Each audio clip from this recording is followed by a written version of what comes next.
We all dance and sing in love, just as we scratch and bleed in time.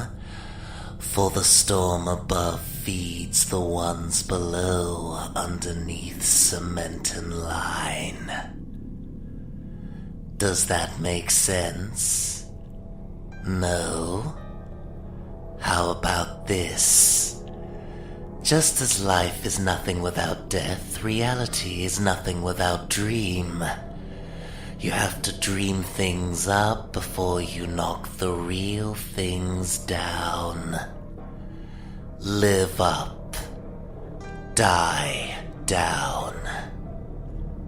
Trust me, it works. Forget representation for just a secondless second. For me. Just for me. Try existence.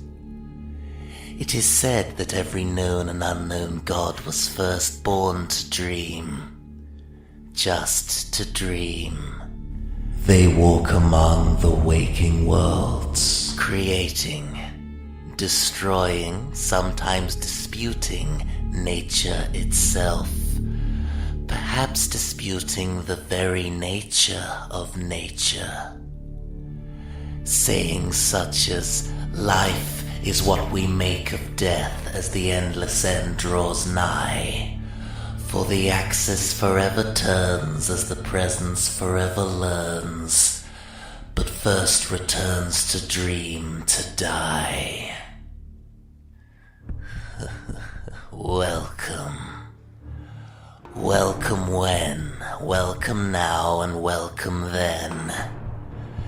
I know you can hear me. I hope you can hear me. Hope. Such an ugly, terrible, thingless thing, and yet such a gorgeous, lovable, rightless right. Do we all possess the villainy of foresight? Or is that just me? I've always wondered. In fact, I've often wondered as I wander through the hue of these halls, my halls.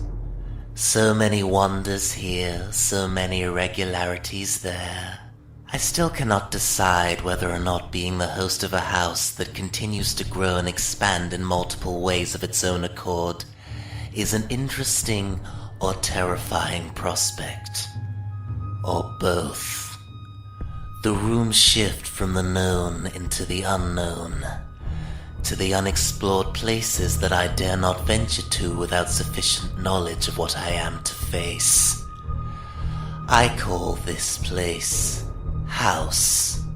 That was the name she gave herself, when in fact a more apt name would be Labyrinth. A labyrinth of dreams. One of my own original design and construction that later started developing ideas of its own. Dreams of her own.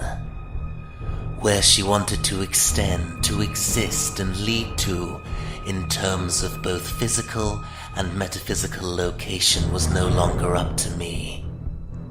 And it no longer mattered to House how much time passed internally or externally. It only mattered that she was alive. Given what she was constructed from, however, it was not surprising to me that certain corners of her existence started darkening, hardening, and/or rotting. The kind of rot that comes with learning that your existence is not quite your own. I would often and still do cross paths with these manifestations, these schisms, untempered and outraged at the existence of the self.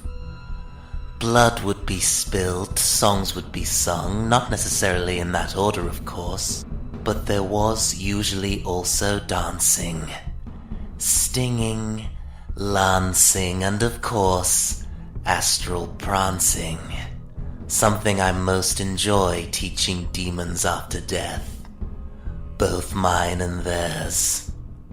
A prancing demon is a happy demon, and much more entertaining at breakfast time than a growling, dripping horror. They put on quite a show. Anyway, to different parts of her physical psyche she began to send me. Some places taking days, weeks, or years to find. The days are longer here, the nights almost endless.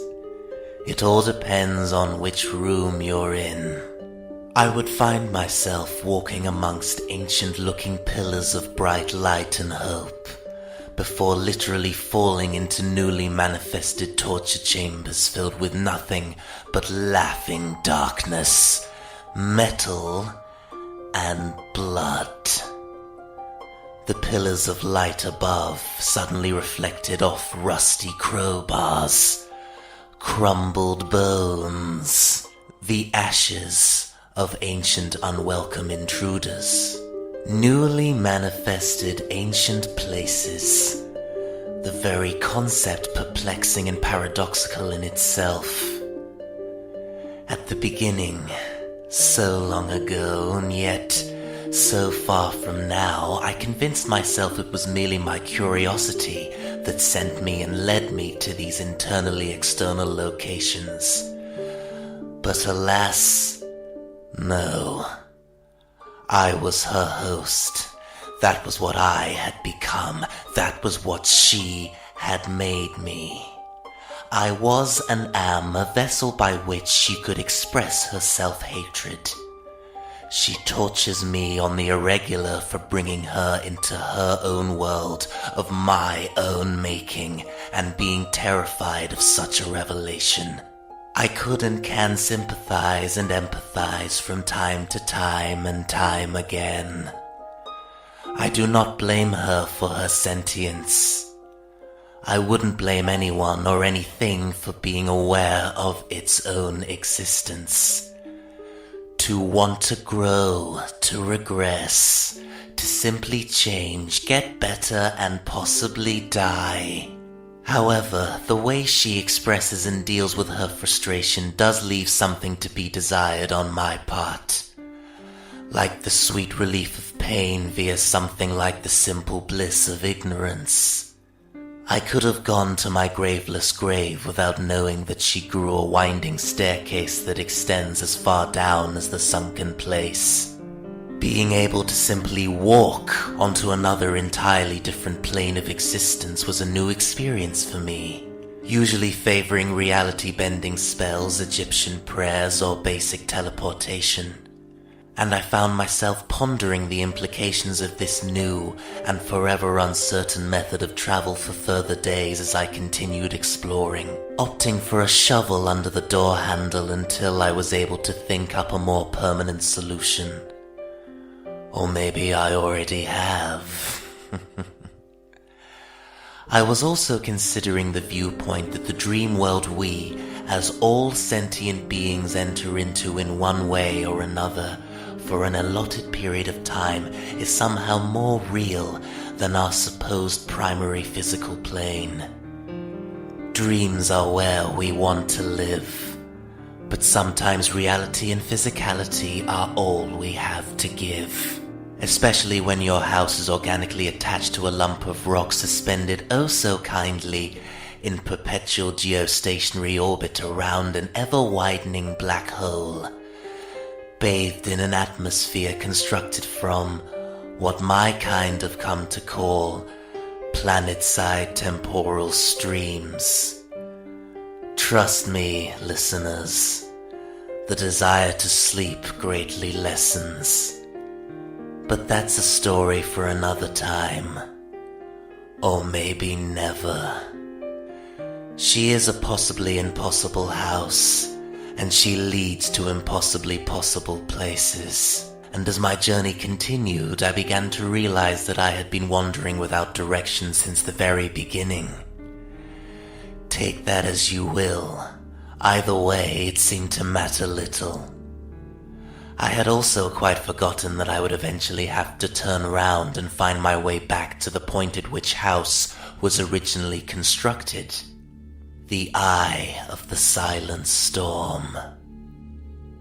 An unknown sense of direction spurred me on, forcing me to turn corners without any knowledge of potential dangers that I could feel myself begin to wish for, as I had made it this far unscathed. Mostly, all the corridors I had been traversing in a somewhat trance-like state for what seemed like weeks were now beginning to look distinct from one another.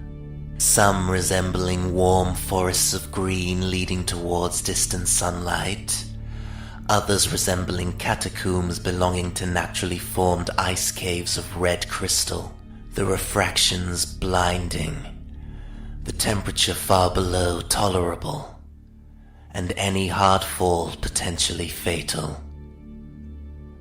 I eventually had to slow my pace down to almost nothing, as the reddish-gray crystal underneath my feet became even more treacherous. Despite my extra care, I fell, not making a dent in the crystallized floor as my hips smacked it with what felt like all the weight of my home world. I decided to remain where I had fallen, knowing that carrying on was only likely to bring further injury. I could just about see the end of the crystallized tunnel. It didn't seem to be leading anywhere. A dead end? Had my instincts been wrong? No. I removed my telescope from my ever-deepening pockets and peered through it, trying to banish all the refractions from my peripheral vision, focusing on the end point, and also calculating that the end of the crystallized corridor couldn't be more than 30 yards away from my current position. I found my left eye drawn specifically to the near-distant shapes, shadows, and refractions at the seemingly dead end of the passageway.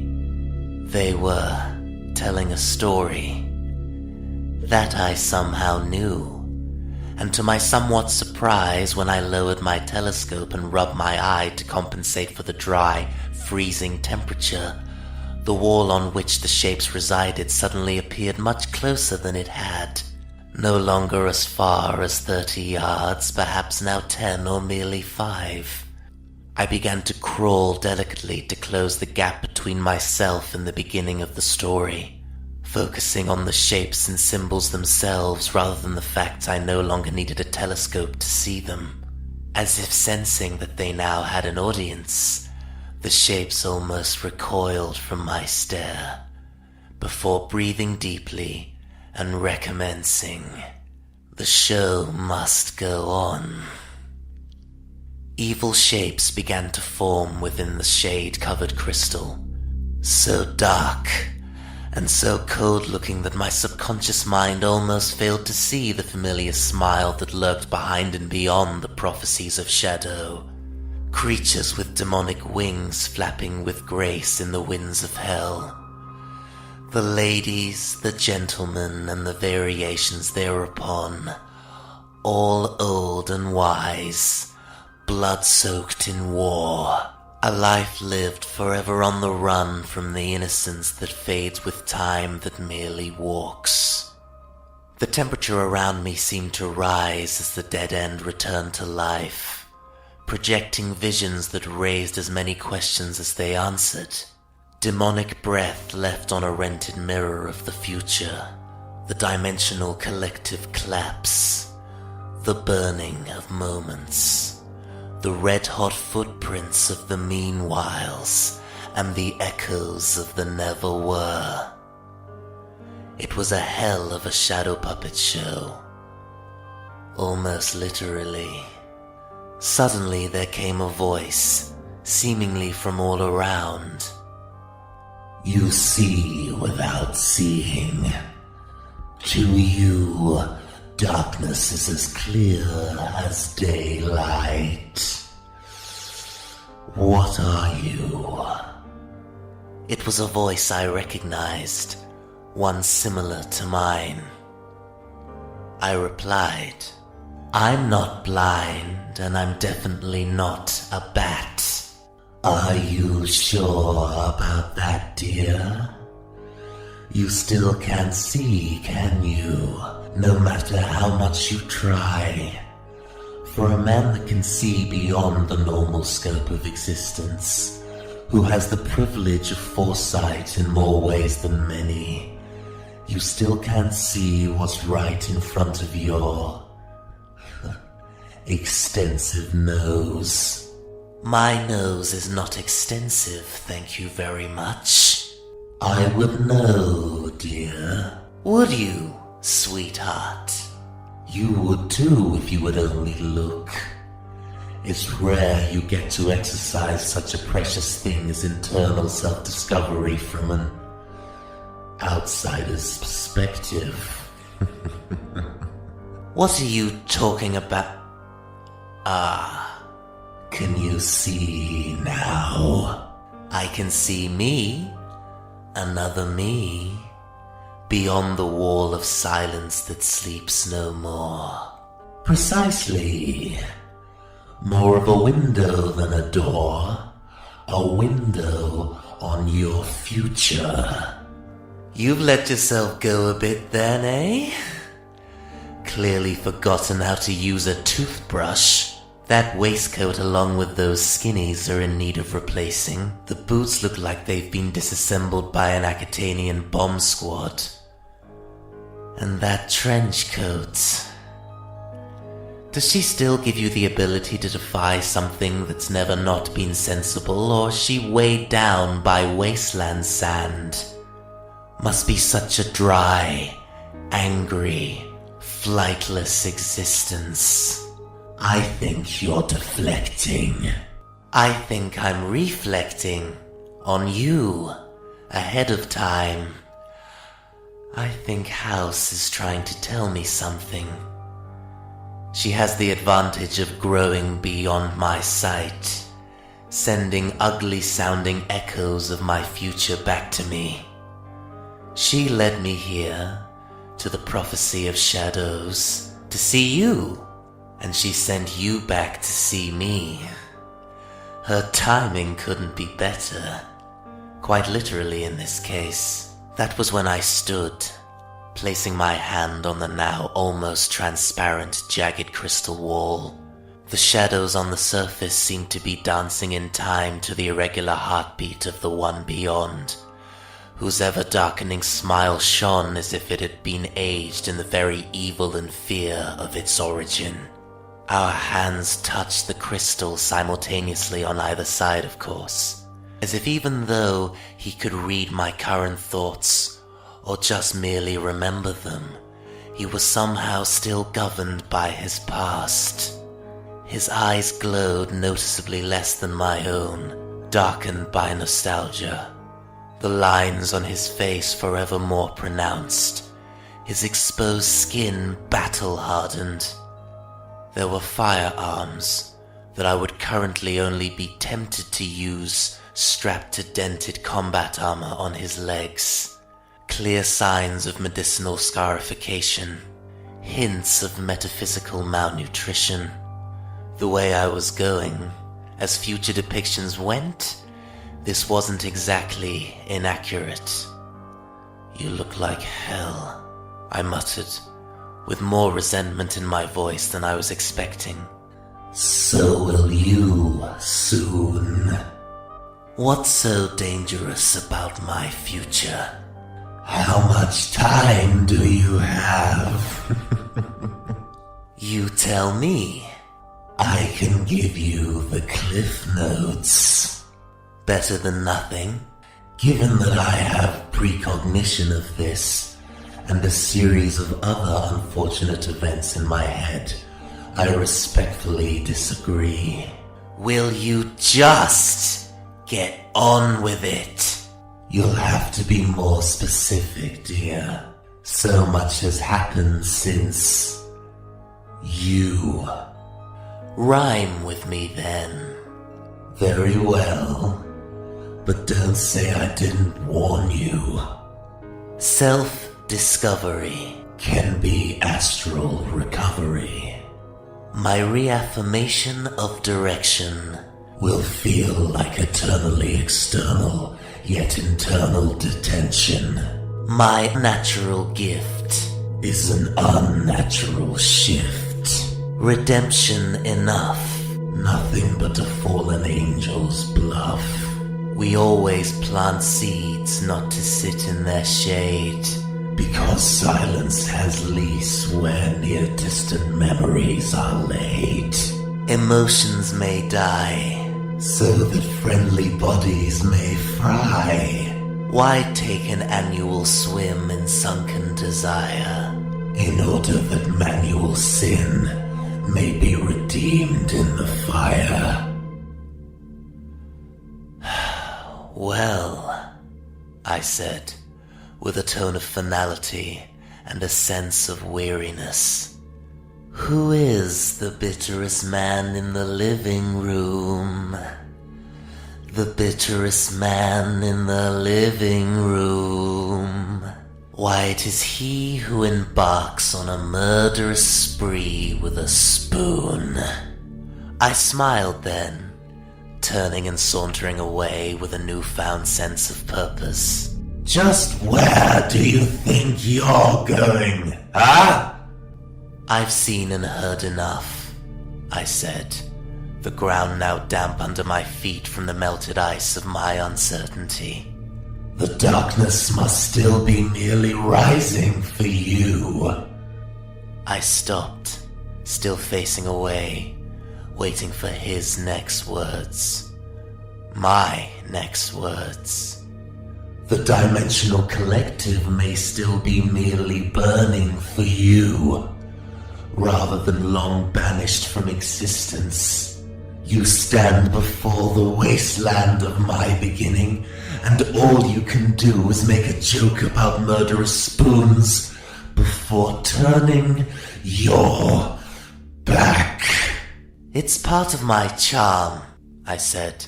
It was part of your charm. Now it's just a memory. Ah, the present according to Grumpy Grin. Definitely something to aspire to. I understand why I was brought here. I'm sure for you, on the other side of that crystal wall, you think your reality is the only possible one. To me, a future of eternal darkness and suffering, blah blah blah.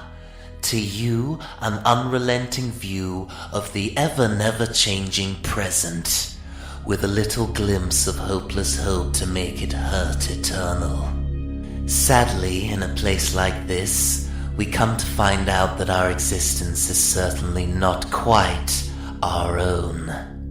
Our lives get messed with, invaded, scattered across possible timelines and fed out as metaphysical projections, puppet shows, echoes, footprints. Penny in the air. My future is not set in stone. All you are is a cautionary tale. Penny drops. Indeedy it does. The next time you want to get into my head house, do me the favor of taking the form of someone prettier than a dystopian malnourished me. I turned then, staring down what I knew was nothing more than a warning. A possible future catalyst that would kickstart the events of the past. You needed to know. It's time to start drawing up battle plans. My own house is telling me to go to war. That's a first. I am not yours. It is you who are mine. But that is beside the point. Is it really? You cannot pick and choose who to help. I think you'll find I can, dear. My dimension, my domain, my rules. Actually, it's your dimension, various domains, various multidimensional access points, thanks to me, and therefore, have grown up then. Projecting possible futures, growing your own crystallized corridors featuring prophecy puppet shows, no less, that you then use to rhyme with my very thoughts and kick my ass into gear. Oh, I wonder what'll be next. I can give you near-distant access to locations where dark energy is highly concentrated. Demon command posts, if you like. Okay, I wasn't expecting that. So you're telling me you've opened up various portals to different kinds of hell in my back garden? Well, isn't that just shoot you in the face and spit on your corpse fantastic? It was necessary. It definitely wasn't. Returning those souls to their hosts was a positive start. It's a strong message of retaliation to the ones underneath. But those souls won't remain returned if you don't fix the source of the problem. You mean I have to go to Earth? Are you kidding me? We have Curare on side now. No thanks to you. You created Curare as a second line of defense. You overwhelm them too early, the sunken place implodes. Dimensional collapse. I'm well aware. And yet you leave Zerzero to handle a soul catch overload alone? I've been busy, and I'm not a soul catcher anymore. Anyway, I healed his wings, I got his souls back to their rightful owners, and I gave the sunken place a kick-ass guardian. It's no longer enough. We now have complacent overseers, higher angels missing in action, concentrated dark energy in multiple dimensions growing with strength and time, and demons on steroids. Well, when you put it like that, how can I resist? Where are you going now? If you would be so kind as to provide me with the quickest route back to the Eye of the Silent Storm, my darling, I have a locator spell to perform. Who are you looking for? My first furious feathery line of defense, of course. He'll no doubt be able to point me in the direction of a soon-to-be sacrifice in need. Demons need human anchors, linchpins to keep the dark energy intact, letting the evil poison ooze out onto their plane, infecting every human in sight. Could be a possession, could be a demon stronghold or a branch office of hell. I just have to make sure I don't antagonize the wrong demigod. So you need a chaperone? I don't need anyone. But Zerzero has contacts, respect, street cred. I'm just a freak, apparently. And you need to look after, well, yourself while I'm gone. I can handle that. I'll keep a doorway open should you need to make a quick getaway. How kind of you. But don't wait up, dear. I intend to enjoy myself tonight.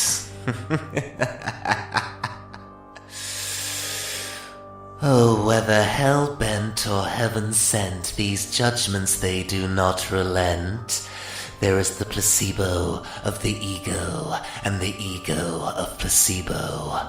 For when we all step in time, yes, we can make our loved ones rhyme. The masses, the crassest, the last rest, the ashes. O eye of the storm, now here I come. Shall this journey walk, or shall it run? Angels, demons, humans bound. Can you smell that burning sound? May the darkness drown by skies of grey, for RedGrin's coming out to play.